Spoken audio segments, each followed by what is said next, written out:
3 candidats pour un élu. Non, je ne vous parle pas de la finale de Masked Singer ou du meilleur pâtissier, mais bien des triangulaires pour les élections législatives 2024. Cela ne vous dit peut-être rien, mais cette donne pourrait être cruciale après le 30 juin. On vous explique tout. Pour être élu député dès le premier tour, un candidat doit récolter 50% des suffrages exprimés et 25% des électeurs inscrits dans sa circonscription. Si ce n'est pas le cas, un second tour est organisé entre tous ceux qui ont reçu le vote d'au moins 12,5% des électeurs inscrits.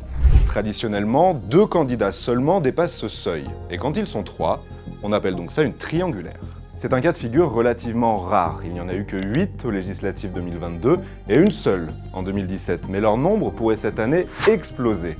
Pourquoi? Avant tout parce que la participation s'annonce particulièrement forte. Il y a 2 ans, 47% des Français se sont rendus aux urnes. Cette fois-ci, les sondeurs tablent plutôt sur 64% de participants. Pour résumer, plus il y a d'électeurs, plus un candidat a des chances de franchir la barre fatidique des 12,5%. Au total, les études évoquent entre 100 et 170 triangulaires possibles après le premier tour. Un chiffre conséquent qui pourrait avoir des répercussions sur les rapports de force après le 7 juillet. En clair, dans ces territoires, l'extrême droite pourrait bénéficier de la division des électeurs qui ne veulent pas de son arrivée au pouvoir. Si un candidat RN est en mesure de l'emporter au second tour, celui arrivé 3e au premier sera face à un choix crucial.